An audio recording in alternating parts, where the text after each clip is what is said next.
Hello दोस्तों, कैसे हो? Good afternoon. आज की स्टडी में आपका स्वागत है। हम पढ़ रहे दोस्तों हिस्ट्री, जो कि वर्ग 1 और हॉस्टल अधीक्षक के लिए बहुत महत्वपूर्ण है। तो हम पढ़ रहे थे दोस्तों विजयनगर साम्राज्य। तो विजयनगर साम्राज्य के अपन 4 वंश पढ़ रहे थे। तो कल हमने पढ़े थे संगम वंश, आज पढ़ेंगे दोस्तों सालव वंश।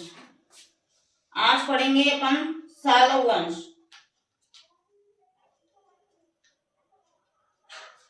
सालव वंश पढ़ेंगे दोस्तों आज।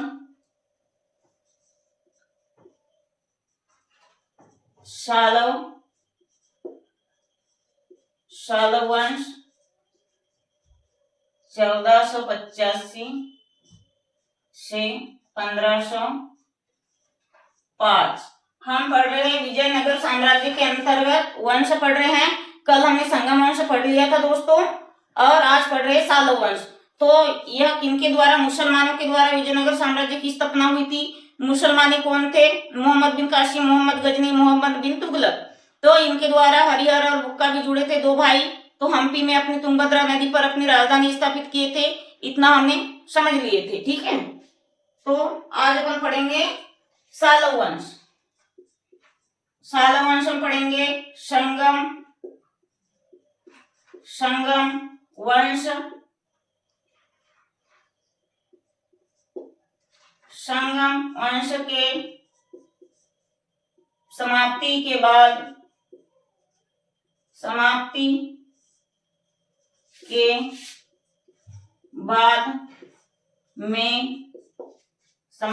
बाद में सालव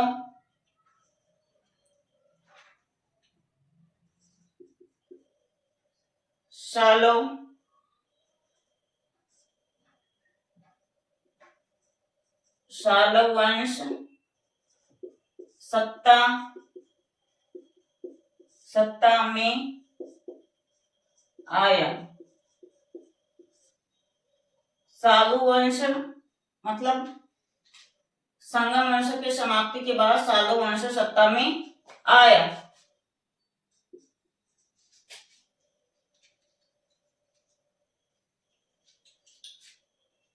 संगम वंश के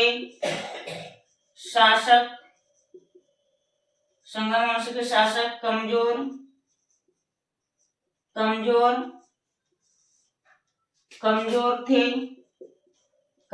थे, इसलिए संगम वंश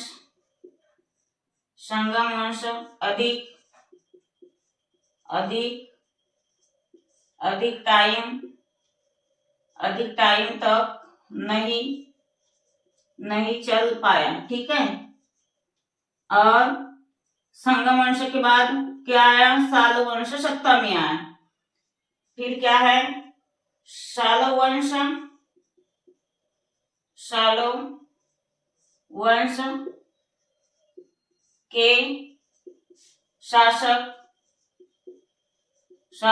के शासक बाहरी आक्रमणों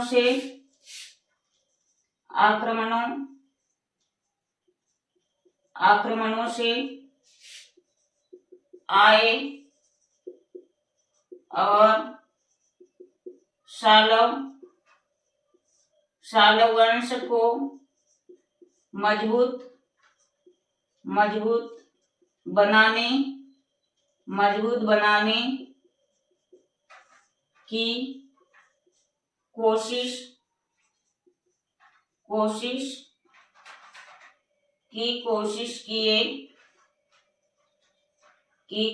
किए, लेकिन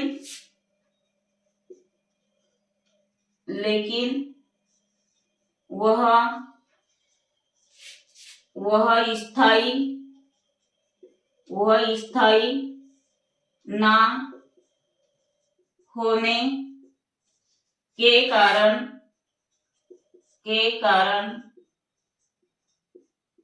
सालव वंश भी ज्यादा समय ज्यादा समय तक सत्ता में नहीं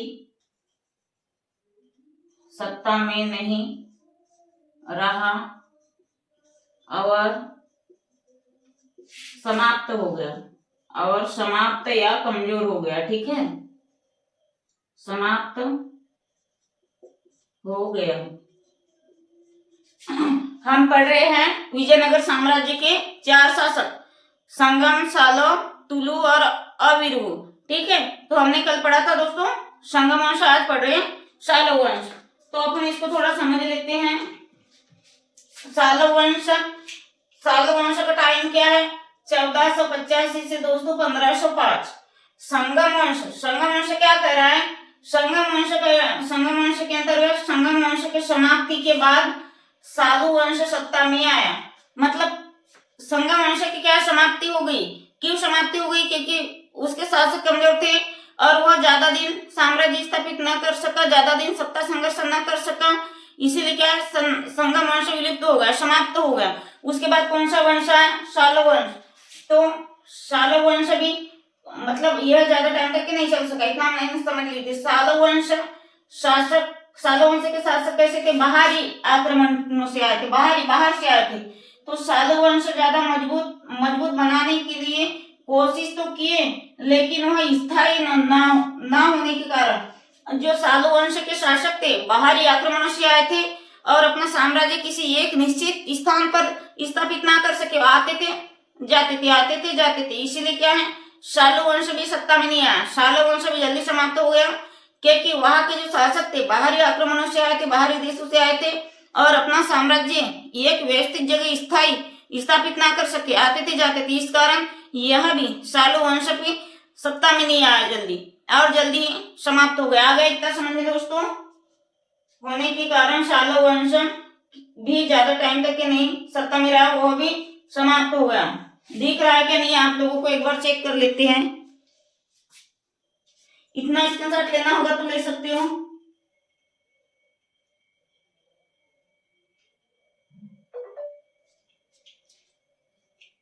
और एक लाइन लिख लेते हैं सालो वंश के बारे में। सालो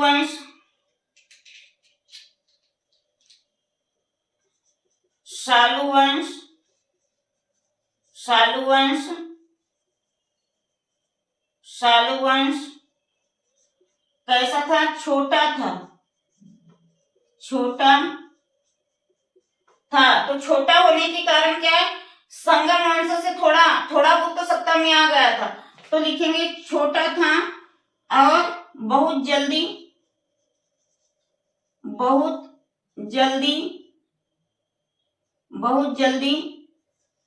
सत्ता में आ गया।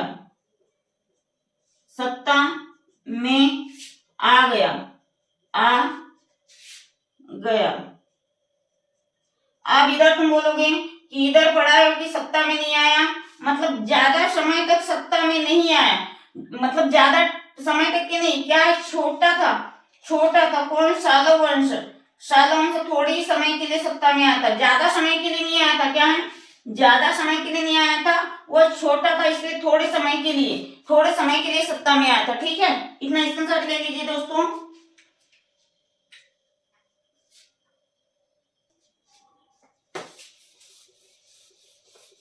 मतलब ये कैसा था संगम वंश, वो तो सत्ता में नहीं आया, और तालु वंश थोड़ा छोटा था, इसलिए ज्यादा समय के लिए सत्ता में नहीं आया था, थोड़ा ही समय के लिए सत्ता में आया था।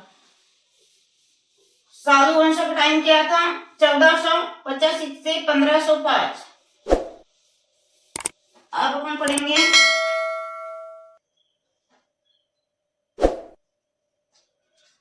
तीसरा पढ़ेंगे तुलु वंश।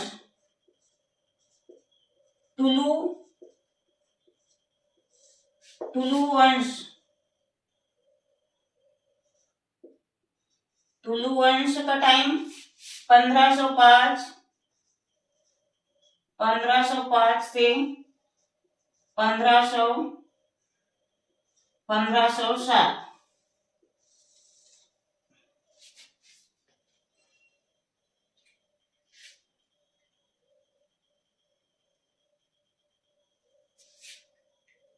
तो लिखेंगे विजयनगर, विजयनगर साम्राज्य, साम्राज्य के बाद में सबसे शक्तिशाली शासक, सबसे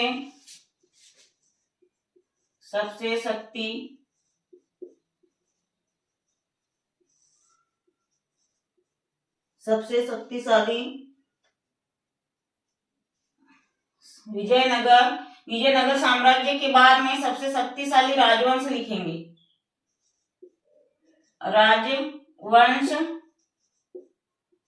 राजवंश कौन था? नरसिंह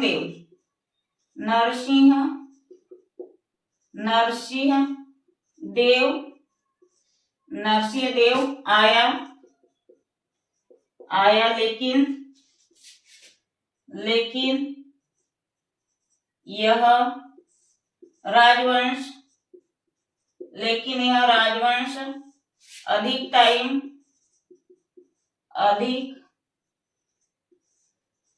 समय तक नहीं रहा। यह अधिक समय तक नहीं रहा, लेकिन इसके बाद कृष्णदेव राय, इसके बाद में कृष्णदेव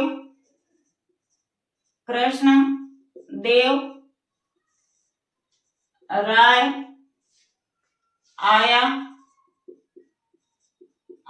और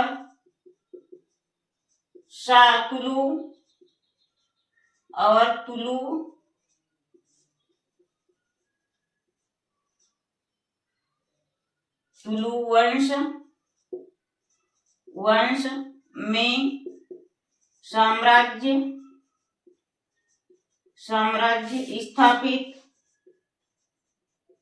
स्थापित करने के लिए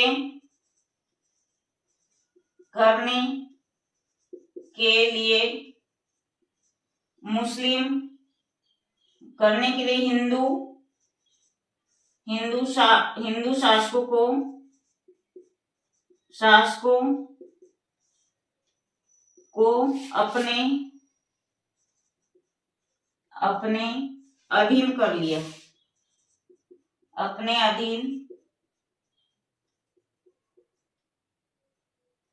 अपने अधीन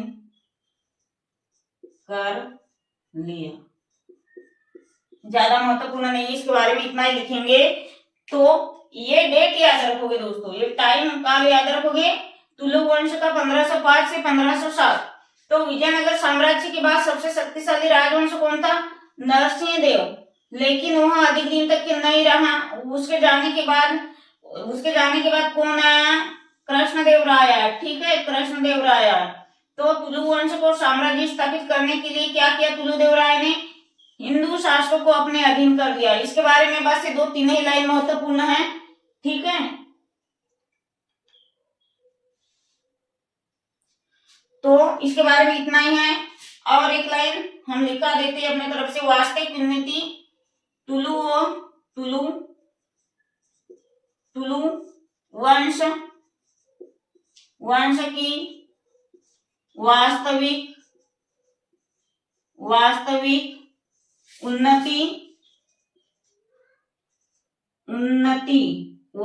उन्नति तुलु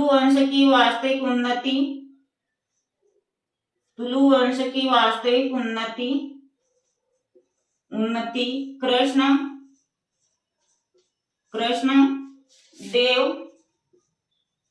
कृष्णदेव राय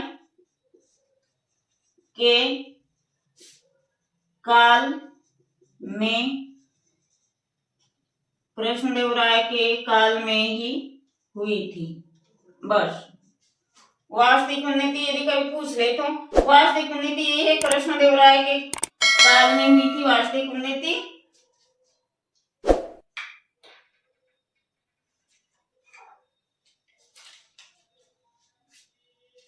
तो ये हो गया समाप्त। और एक है अरबी वंश, अपन पढ़ेंगे कल। और इसके पहले अपन कल क्लास में बहमनी राज्य समझेंगे। तो बहमनी राय को समझना बहुत जरूरी है। एग्जाम में बहमनी राय से बहुत क्वेश्चन आते हैं। तो बहमनी राय का काल देखेंगे। बहमनी राय का कार्यकाल रहता है दोस्तों 1347 से 1358। मतलब इसके पहले का काल रहता है बहमनी साम्राज्य। तो बहमनी साम्राज्य को अपन कल पहले पढ़ेंगे। हमको इसी के पहले समझना था, लेकिन हम इसलिए बचा के रखा क्योंकि ये बहुत इंपॉर्टेंट है। इसके लिए अपन पूरा आधा घंटा टाइम निकालेंगे। यहाँ से बहुत क्वेश्चन आते हैं। तो बहमनी साम्राज्य को जफर का या हसन गंगू भी कहते हैं। और इन्होंने भी मुस्लिम साम्राज्य को, हिंदू साम्राज्य को सत्ता संघर्ष के लिए अपने अधीन कर लिया था और 4 राज्य की स्थापना की थी। बराक और बिदर को भी अपने अंडर में कर लिया था, ठीक है। और एक नदी रहती है, नदी में जाकर अपना साम्राज्य मतलब समाधि स्थापित की थी। किसके लिए? सत्ता संघर्ष के लिए लड़ रहे थे। कौन? हसन गंगू या जफर का भी बोल सकते हैं, हसन गंगू या जफर का, ठीक है। और इसकी राजधानी भी थी गुलबर्गा इनकी राजधानी थी। और बिहार और बिदर को क्या है? बिदर को भी अपने अधीन कर लिया था। और हिंदू शासकों को पूर्ण तरह से अपने अंडर में क्या था? उस पर नियंत्रण करता था, ठीक है। तो अपन क्लास में सबसे पहले तो बहमनी साम्राज्य पढ़ेंगे। बहमनी साम्राज्य का कार्यकाल क्या था? 1347 से 1358। उसके बाद एक राजवंश बचा है, इसके बाद में चौथा वाला बचा है अरबी वंश, तो उसको पढ़ेंगे दोस्तों, ठीक है। ठीक है दोस्तों, इतना स्क्रीनशॉट ले लीजिए। बरार और बिदर इसके बारे में पढ़ेंगे, कल पूरा ही पढ़ लेंगे इसके बारे में, फिर नया चैप्टर चालू कर लेंगे। अपन बहुत ही क्रम से पढ़ रहे हैं, जो कि वर्ग 1 और हॉस्टल अधीक्षक के लिए इंपॉर्टेंट है। इसीलिए अपन सारा पढ़ रहे हैं, क्योंकि ये छोटे मोटे एग्जाम का नहीं, वर्ग 1 और हिस्ट्री की एग्जाम की तैयारी कर रहे हो आप लोग। इसीलिए हम सोच रहे हैं कि बहमनी राज्य को थोड़ा समझा देंगे, थोड़ा नहीं बहुत ही अच्छी तरीके से बहमनी राज्य समझेंगे। राजधानी क्या थी, कौन सी नदी में इन्हें ध्यान साधना की, कौन सी नदी में समाधि लिए, और बिदर और बिहार को क्यों अपने अंडर में कर लिए थे, ठीक है। बरार और बिदर को अपने अंडर में क्यों किए थे, ठीक है। तो इतना स्क्रीनशॉट ले लीजिए दोस्तों, एक बार चेक कर लेते अपन दिख रहा है या नहीं। इतना ही, हम इसलिए इतना कम टाइम ले रहे क्लास का, क्योंकि आप लोग ना सब्सक्राइब करते ना संख्या बढ़ाते। आप लोग अपने दोस्तों में शेयर तो करिएगा, 2-4 लोगों को तो जोड़िएगा थोड़ा। हम इतना अच्छा क्लास देते हैं आपको। थ्योरिकल में आप ये सोचिए, थ्योरिकल पढ़ाने में दोस्तों हमको बहुत मेहनत लगती है। और क्या एमसीक्यू कराने, पीवाईक्यू कराने में उतना टाइम नहीं लगता। और अपन एमसीक्यू पीवाई भी कराएंगे जब आप लोगों की संख्या बढ़ जाएगी, इधर में सब्सक्राइबर बढ़ जाएंगे, बहुत ही अच्छा कंटेंट देंगे। आप लोगों को कहीं जाने की जरूरत नहीं पड़ेगी। किसके लिए? वर्ग 1 पॉलिटिकल, वर्ग 1 हिस्ट्री और हॉस्टल अधीक्षक। हिस्ट्री पॉलिटिकल बहुत ही अच्छे से तैयार करा देंगे, और वर्ग 2 की भी क्लास चालू कर देंगे दोस्तों। लेकिन प्लीज आप अपनी संख्या बढ़ाइए, ठीक है। धन्यवाद दोस्तों, जय हिंद। आज के लिए इतना ही।